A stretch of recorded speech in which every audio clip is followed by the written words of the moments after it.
Buenas tardes. Exactamente, la más evidente y en parte porque he tenido política. Buenas tardes, Lick. Buenas tardes, Lick. ¿Cómo van? Lick, la compañera Karen Cruz no va a poder asistir a clases porque va de regreso para su pueblo. Eso, Ok, ponerme en está ese bien, contexto no hay problema. institucional de ustedes. Ok. Vamos iniciando, vayan encendiendo sus cámaras. Para poder también ir trabajando. Ok. El día de hoy iniciamos la tercera unidad. Ok. Cuando hablamos de la tercera unidad vamos a tocar distintas temáticas. Vamos a hablar de personalidad, vamos a hablar acerca también de unos temas específicos de psicología de la salud, motivación y emoción, entre otras cosas. ¿Okay? Entonces, un segundito, digan ahorita la lista de asistencia para que también ustedes la vayan.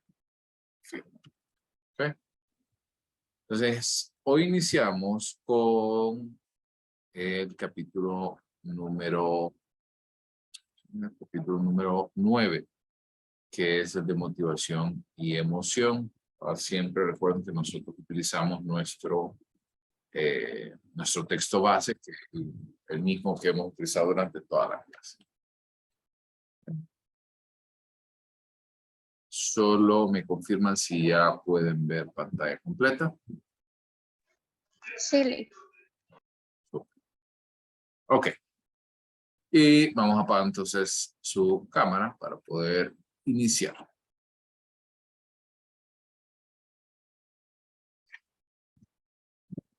Entonces, empecemos por este espacio, ¿sí? Vamos. Entonces, acerca de motivación y emoción. Y yo quisiera hacer una pregunta general, una pregunta abierta en este sentido, para saber qué es lo que ustedes opinan acerca de estos dos conceptos. Son conceptos sumamente amplios, Sin embargo, vamos a tratar en el desarrollo de esta clase, tratar de generar por lo menos un concepto en el que todos estemos en sintonía. ¿Alguien? Que no voy democráticamente.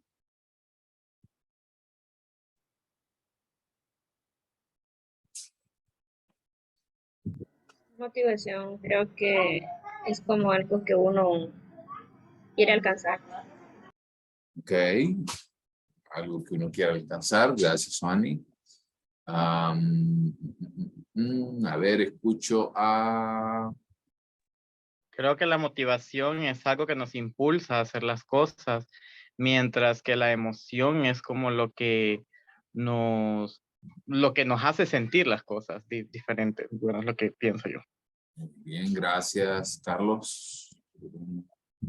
Tenemos también, a ver, quiero escuchar Mayra Barahona. ¿Qué opina Mayra sobre estos dos conceptos? Y Shelby tiene la manito levantada y le damos la oportunidad que se prepare a Mayra. Shelby.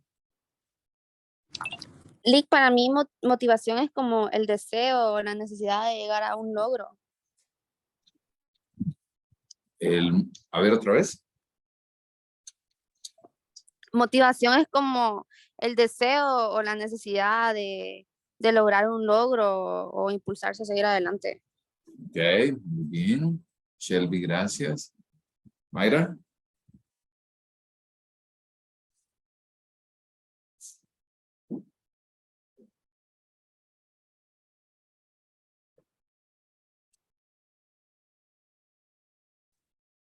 Alejandra Gutiérrez. Antes de avanzar.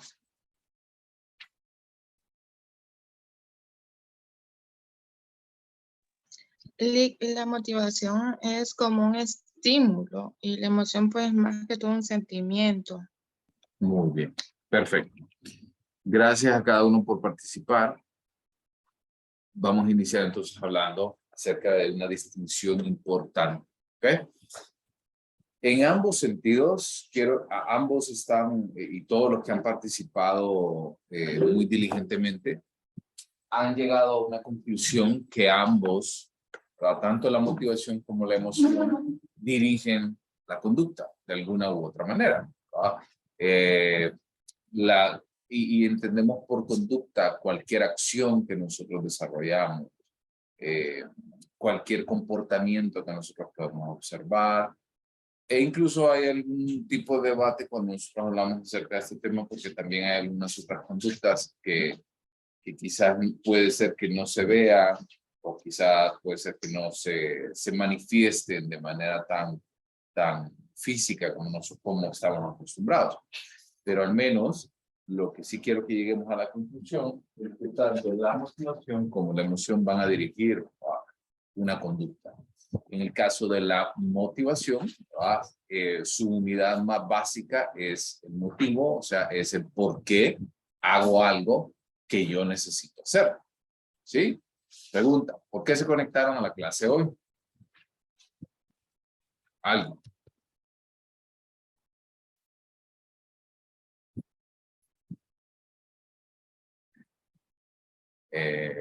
Génesis veo que abrió, pero yo no logré escuchar nada.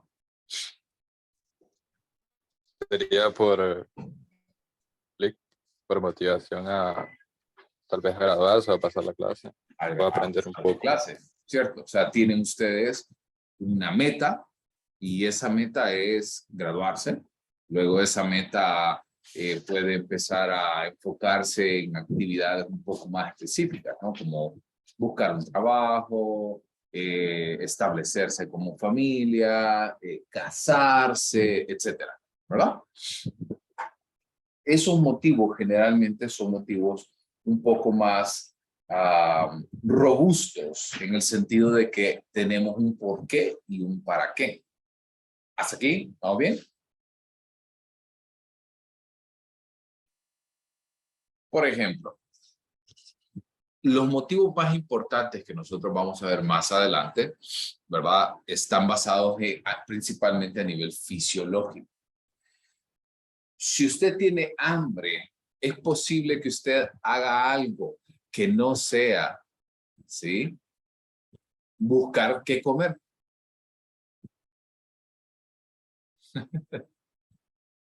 ¿Ha pasado? Tienen hambre y dicen, Dios mío.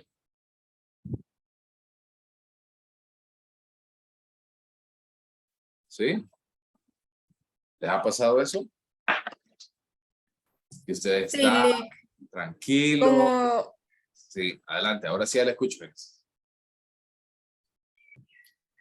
como cuando dices, ay, qué hueva, tengo que cocinar, pero tiene hambre, tiene que llenar ese vacío que tiene. Exactamente. Exactamente. O, por ejemplo, cuando tienen sed. Todas nuestras acciones van dirigidas a modificar ese estado. Pero también tenemos, esos son a nivel fisiológico. También, por ejemplo, el sexo es una necesidad fisiológica. Más adelante lo vamos a ver. Y la verdad, mujeres, aquí porque voy a hablar de mujeres primero antes de los hombres. Mujeres, ¿cuántas de ustedes no se han encontrado con hombres que hacen hasta lo imposible por tratar de establecer ahí un contacto social con ustedes y lo llevan al extremo, al extremo, al extremo y ustedes dicen, Dios mío, este hombre es incansable, nunca pone excusas, siempre está ahí? ¿Lo identifican? Sí. Así que ¿cómo les puedo decir? Esa motivación que tienen los hombres para este tipo de actividades generalmente está por encima de muchas de las condiciones que nosotros podríamos creer. Así que ese es uno de los motivadores más importantes alrededor de nuestra conducta, porque modifica la conducta. ¿Vamos bien? Ahora hablemos de la contraparte, que es la emoción. Generalmente la emoción es una experiencia y sobre todo es algo que cada quien lo vive de manera distinta. Por ejemplo,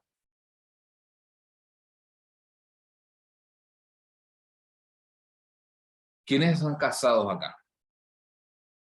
Casados, o que vean en pareja. No sé.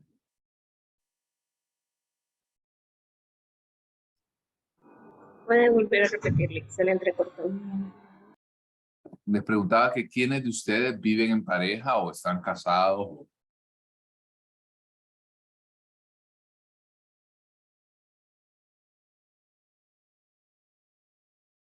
¿Sí se escuchó ahorita? Sí, Okay. bueno, en mi caso no estoy casada. Nadie, todos son solteros aquí entonces. Bueno, pero asumiría que no viven solos, por lo menos viven con su familia. Yo Entonces, tuve hogar antes, sí. perfecto, bueno, Tela, la vamos a poner a usted de ejemplo un ratito. Tela, a usted, ¿qué le enojaba que hiciera su esposo? En términos, bueno, no tan profundos, sino en términos de convivencia. Que me llevara a la contraria. No, pero por ejemplo, como acciones más puntuales, como por ejemplo, que cuando se vestía parecía culebra que iba mudando piel y que iba dejando ropa en el pasillo, en la sala, Sí. por ejemplo. Que revolvía la ropa sucia con la limpia. Yo no sabía cuál era la limpia, cuál era la sucia, y cuando lo ponía a hacer no lo hacía, entonces echaba otra vez a lavar la ropa limpia. Ok, muy bien. ¿Qué otra cosa a usted le enojaba? Y veo que ahorita estoy leyendo el mensaje de Suani.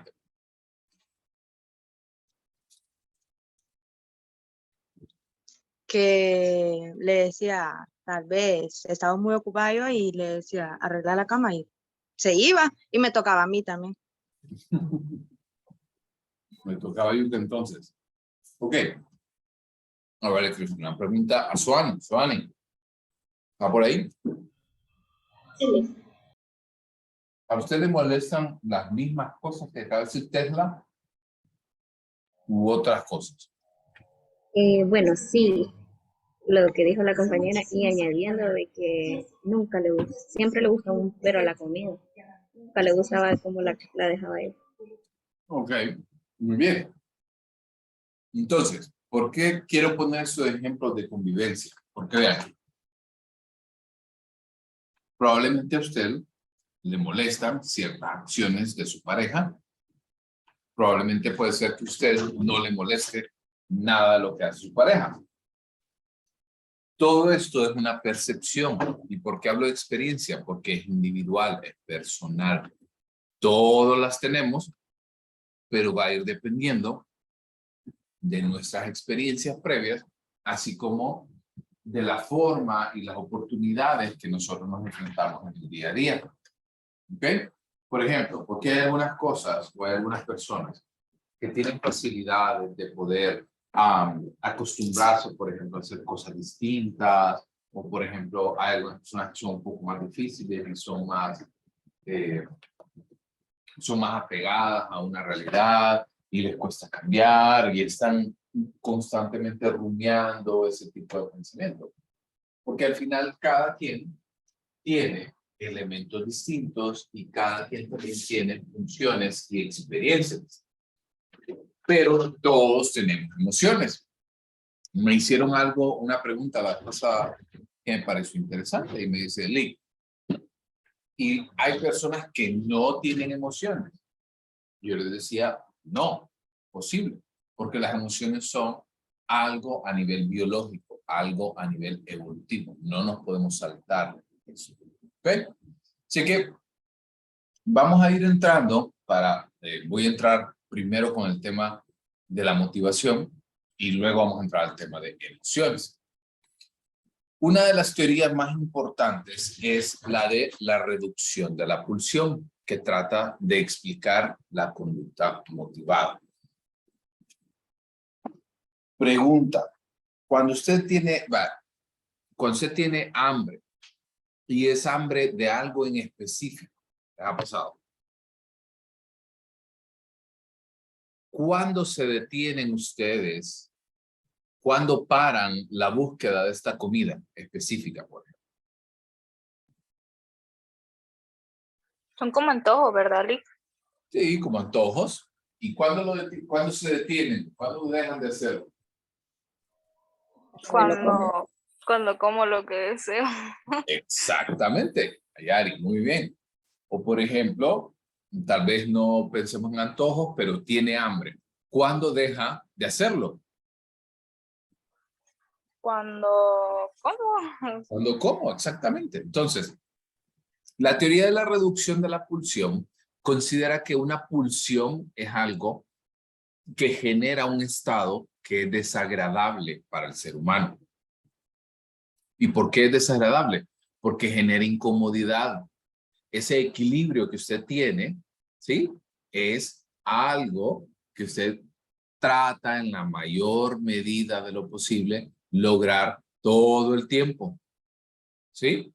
Por ejemplo, si usted está dormido, usted está descansando, ¿qué le causa el hecho de que ponga una alarma y suene la alarma y se tenga que levantar?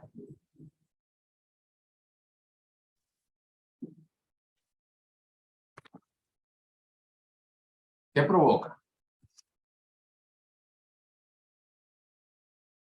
Si A estoy mí, muy cólera. cansada, si estoy muy cansada y suena la alarma, sí me molesta. Muy bien. Me molesta, me incomoda, ¿cierto? No Sí. quiero estar en esa misma condición. Entonces, eso es conocido como una pulsión. Y por ende, yo voy a tratar en la medida de lo posible evitar esa incomodidad. ¿Y cómo la voy a lograr? Pues obviamente buscando algo que me genere una mayor comodidad para mí. ¿Ok?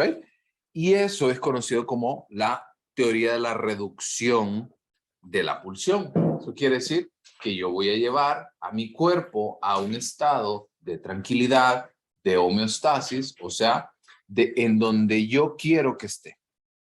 ¿Estamos bien?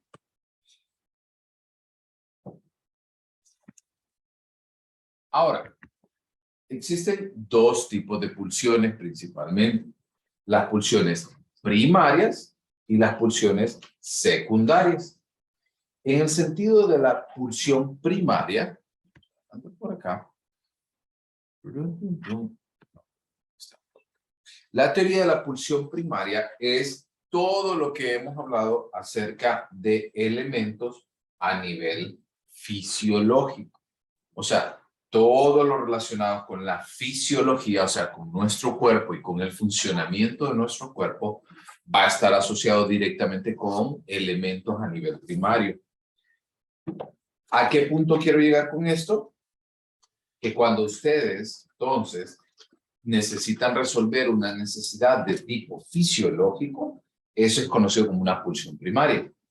Quiero oír, ya les di algunos ejemplos, pero quiero oír algunos otros ejemplos que se les ocurren a ustedes de necesidades fisiológicas que nosotros queremos resolver.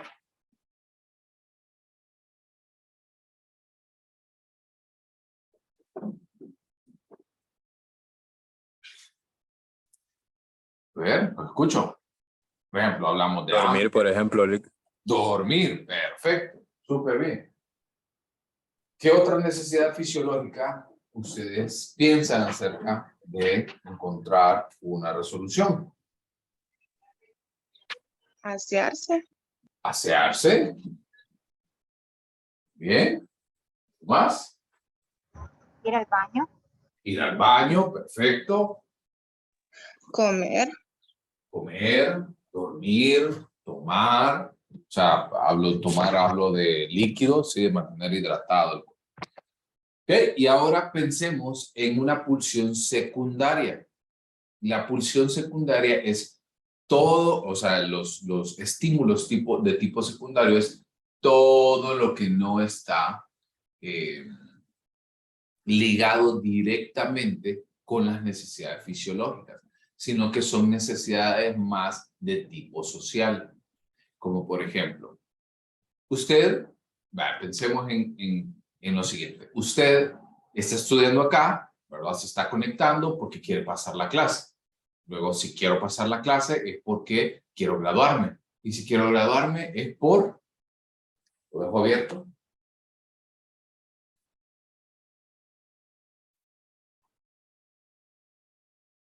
Para Pero tener un una trabajo.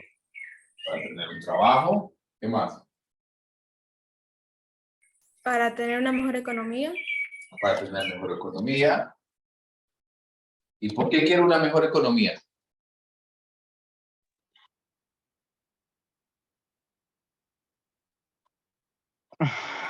Para tener un mejor estilo de vida. ¿Y qué me compra el mejor estilo de vida? Las pulsaciones primarias, la de comida, educación, Pero la educación no es primario. Pero ahí tocaron un punto importante. La pulsión primaria, en el caso hablando específicamente de educación, no es primaria. Es un tema secundario, por ejemplo. ¿Por qué alguien quiere educarse? Quiere conocer el mundo, quiere ampliar sus conocimientos, quiere profundizar en algún tema. O por ejemplo, ¿por qué quiero yo comprar X o Y carro? Porque me da estatus. Esa es una pulsión secundaria. Porque me da algo que es intangible, que no es fisiológico, sino que me permite a mí poder experimentar, por ejemplo, aceptación social. ¿Sí? Para que mi tribu, por ponerlo entre comillas, mi tribu me acepte. ¿Sí me entienden? Sí, Lick. ¿Sí? Vamos logrando que vayamos siguiendo este tema. ¿Ok? ¿Dudas hasta acá en diferencias con respecto a la pulsión primaria y secundaria?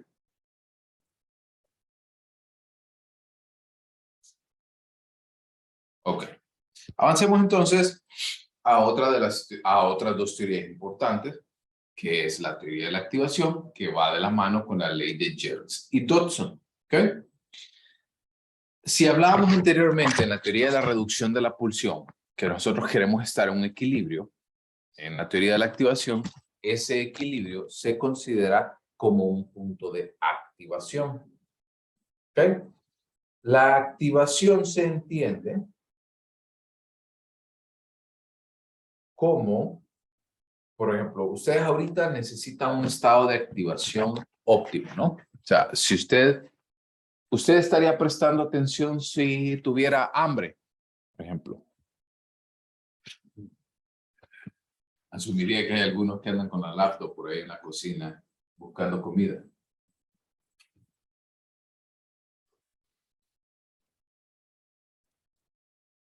¿Prestaría atención si usted tiene hambre? Pregunta.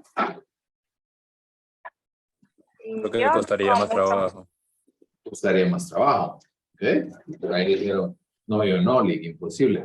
Hay personas que dicen, no, si yo tengo hambre, yo no funciono, yo no existo, ni me escriban, ni me pregunten, ni me hablen, porque voy a estar enojado.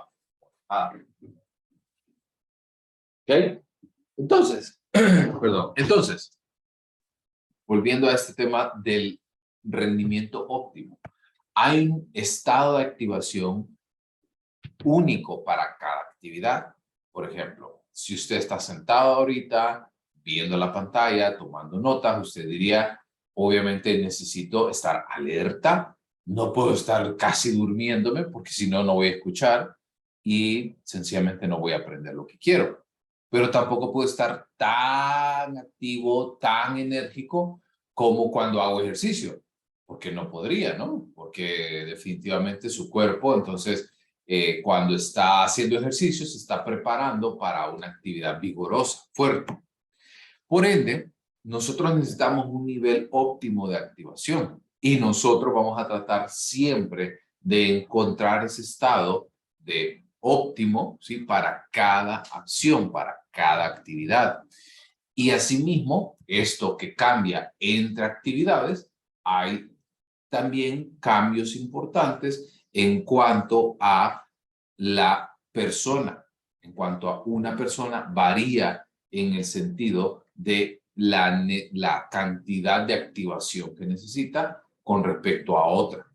¿Se han fijado que hay personas que dicen, no es que yo puedo estar escuchando y puedo estar leyendo y puedo tener encendida la radio y al mismo tiempo atendiendo a mi hijo o hija o sobrino, sobrina, hermanito, hermanita y capto sin ningún problema?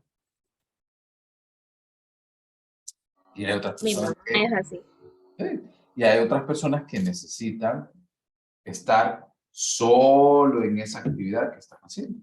Y de nuevo, esto va a depender de cada persona, va a depender de cada actividad y vamos entonces a buscar ese estado óptimo de activación.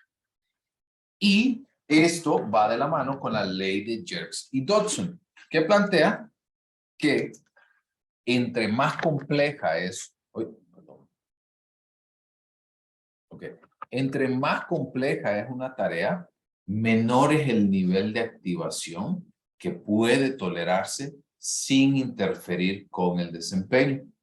Por ejemplo, imagínense que ustedes están leyendo una novela en el sentido de un libro que pues no es como que necesite estar completamente absorto en esa actividad. Si usted tuviera que leer para su examen de reposición, que si se queda en ese examen de reposición, pierde la clase. Ustedes podrían, vean las mismas dos actividades. ¿Es leer la misma actividad? Sí, pero hay una actividad de esas dos que es más compleja que la otra. Ya sea por las implicaciones, ya sea porque el tema es más difícil, ya sea porque tiene una implicación económica, social. Si se queda en una clase, quiere decir que tiene que repetirla el siguiente periodo. Sus compañeros probablemente avancen a la siguiente clase y usted se queda estancado. ¿Sí se entiende? La ley de Jersey-Dodson.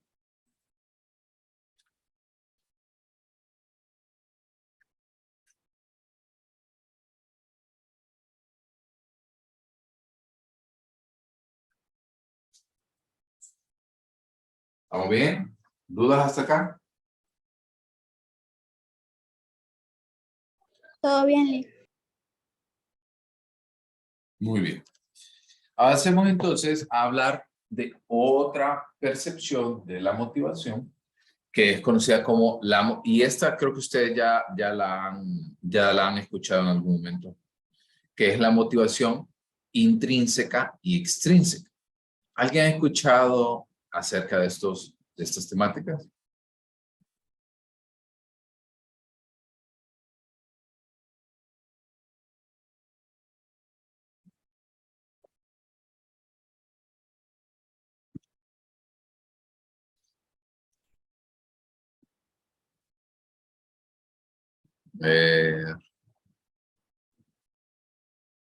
A ver, Gmail. No, Lick, no recuerdo haberlas escuchado. Nunca. Ok. Diana. Oliva.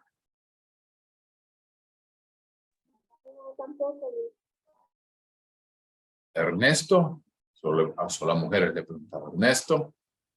No, Lick, yo tampoco he escuchado de eso. Yo no les puedo creer que nunca hayan escuchado este tema. Yo ya había escuchado Lick, pero en pedagogía se usa bastante de eso, se habla de eso, pero ya no recuerdo casi, lo llevé hace años ya, una clase de tiempo. Ok, perfecto. Gracias, Nelly. Vean, entonces, cuando nosotros hablamos acerca de la motivación, ¿okay? Hay, este es como la visión clásica, que nosotros pensamos siempre acerca de la motivación intrínseca o interna y extrínseca o externa. Por ejemplo, ¿alguien le gusta leer aquí? En general. ¿Quién le gusta leer?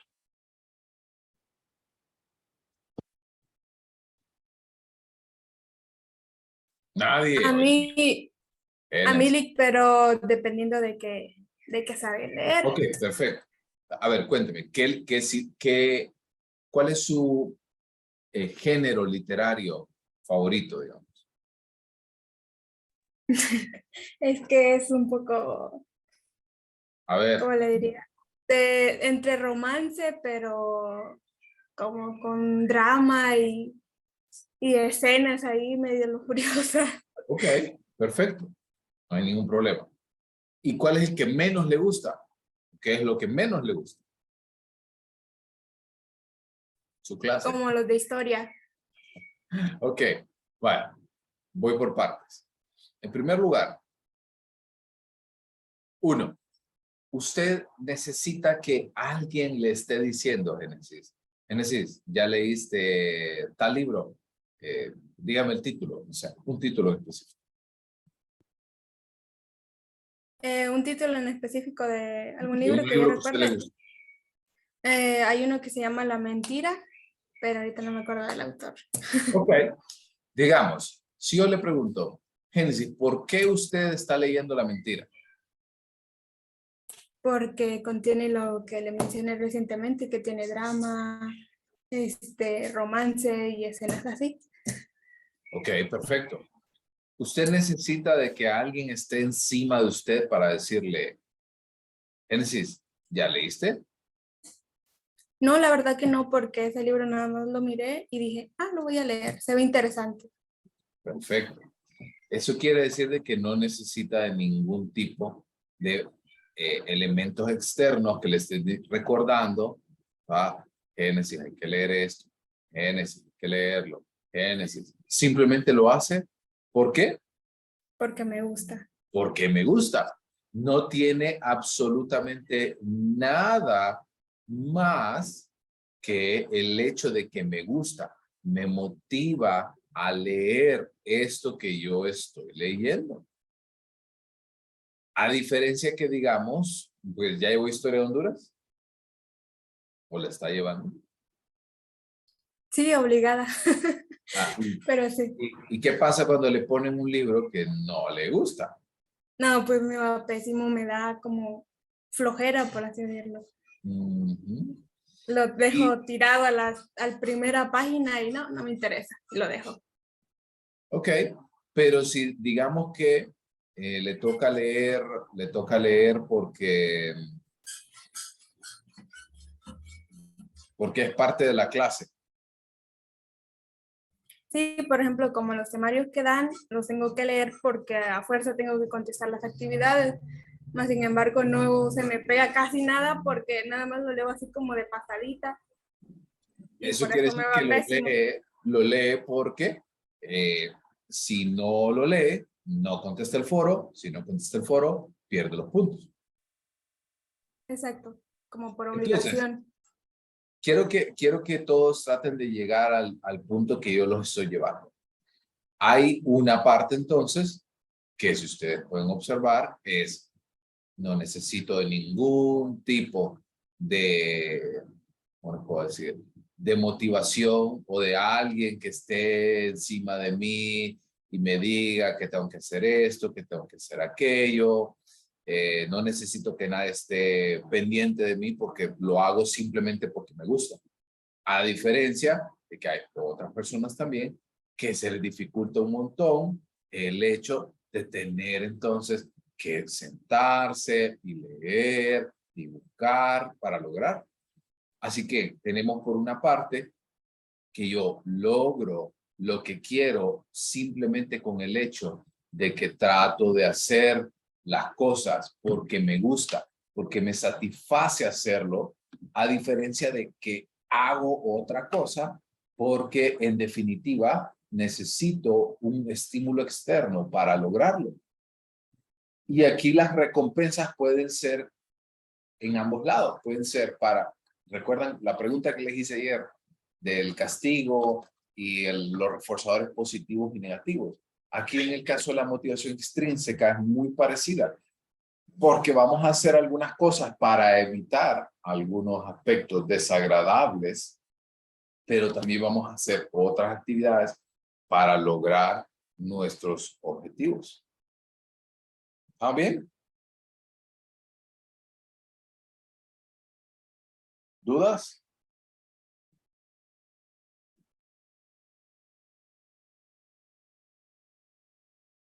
¿Dudas? ¿Estamos bien hasta acá? No, Muy bien. Avancemos entonces al siguiente, que es, vamos a hablar, ok. Ahora empecemos a hablar un poquito acerca de la motivación en términos fisiológicos, ¿ok? Y en términos fisiológicos, algo importante que debemos de destacar es que existe un centro que es conocido como el centro de la motivación, que es el hipotálamo. Si recuerdan la unidad 1, hablábamos que el hipotálamo es una de las actividades, es una de las estructuras más importantes, principalmente para regular emociones y para regular también algunos procesos en términos de memoria, en conjunto amígdala. Y existen 3 áreas importantes del hipotálamo, que es conocida como el hipotálamo lateral, que tiene que ver con, que es el centro de alimentación. O sea, nosotros hablamos específicamente de esta zona, porque principalmente es la que envía las señales hacia el estómago, hacia todo el sistema digestivo de tengo hambre o estoy, la siguiente parte, que es estoy lleno, que es el hipotálamo ventromedial, hablando específicamente del hambre. Y el tercer punto es el núcleo paraventricular, siempre del hipotálamo, que nos lleva a pulsión a comer ciertos alimentos específicos. ¿Okay? En el caso del hambre, es el hambre, el sueño, la sed, no son tan fáciles de poder determinar como A, B, C.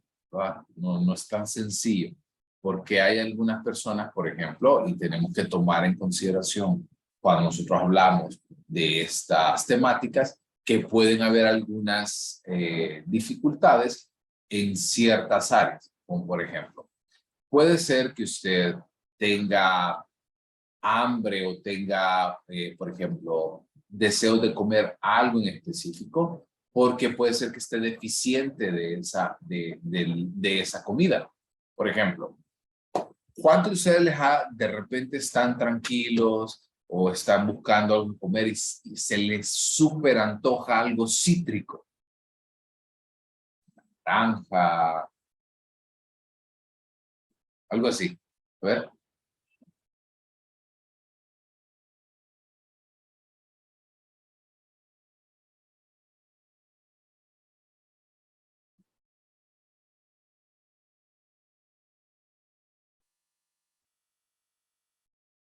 Nadie. Óigame, ¿y ustedes qué comen?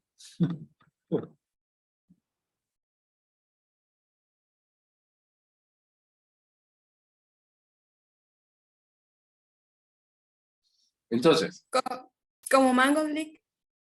como un mango, por ejemplo. Ustedes vienen y llegan a la cocina y ustedes dicen, uy, cómo se me antoja un mango. ¿Ok? Y el mango tiene mucha vitamina B, por ejemplo. Eso quiere decir de que ese tipo de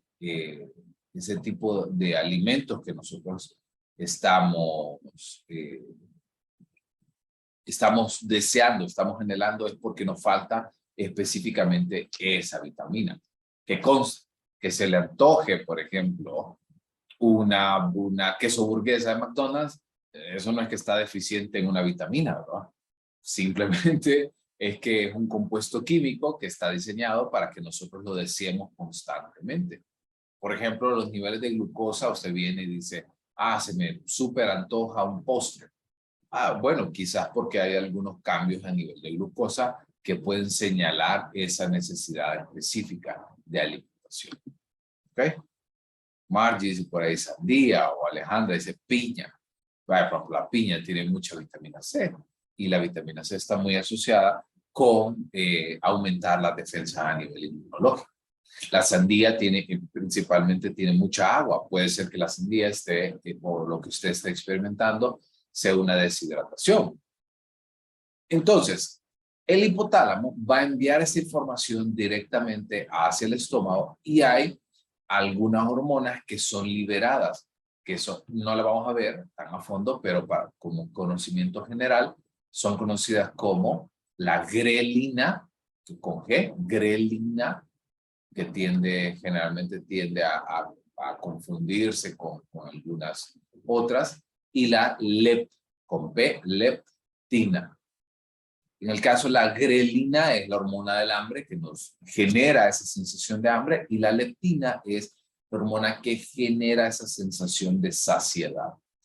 Ocurre en muchas ocasiones que nosotros, les ha pasado que hay veces que llegan y comen de más hasta el punto que están, saben que ya no tienen hambre, pero siguen comiendo. ¿A alguien le ha pasado? Sí, a mí. Sí, ¿verdad? A todos, absolutamente todos, ya sea porque es de mala costumbre desperdiciar la comida, o ya sea porque sus padres les enseñaron de que usted se levanta de la mesa hasta que el plato está limpio. ¿Ok? Así que toda esta situación que yo les estoy hablando es porque usualmente generamos un tipo de resistencia a la leptina. Eso quiere decir que el cuerpo empieza a producir leptina, pero en definitiva hasta que nosotros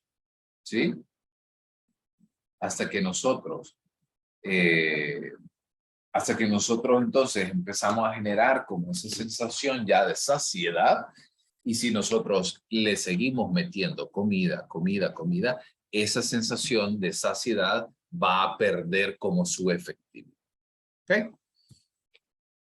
Y para ir llegando, lo que hablábamos ahorita, la cultura, sobre todo, ¿verdad? Tiene mucha relevancia en lo que nosotros comemos, la cantidad, ¿sí? Por ejemplo, hay muchas culturas que, por ejemplo, que nosotros como latinos, nosotros tomamos como una ofensa que alguien deje comida en el plato.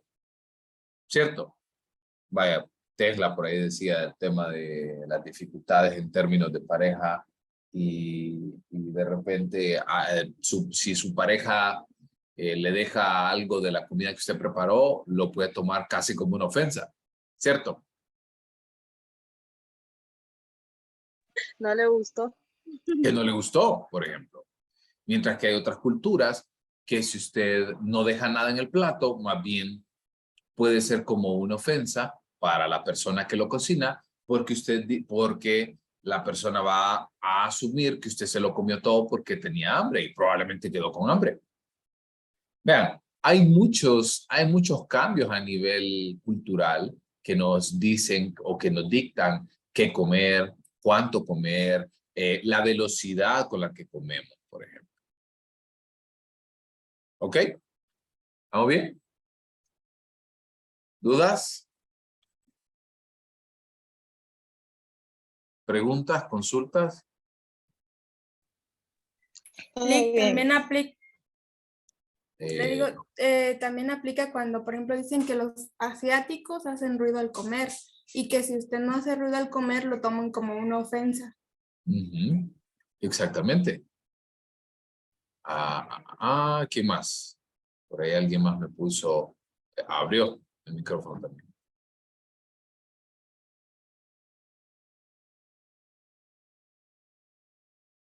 ¿No? Muy bien. Ok. Entonces, si no hay más dudas, nos quedamos hasta acá. ¿Dudas, preguntas, consultas?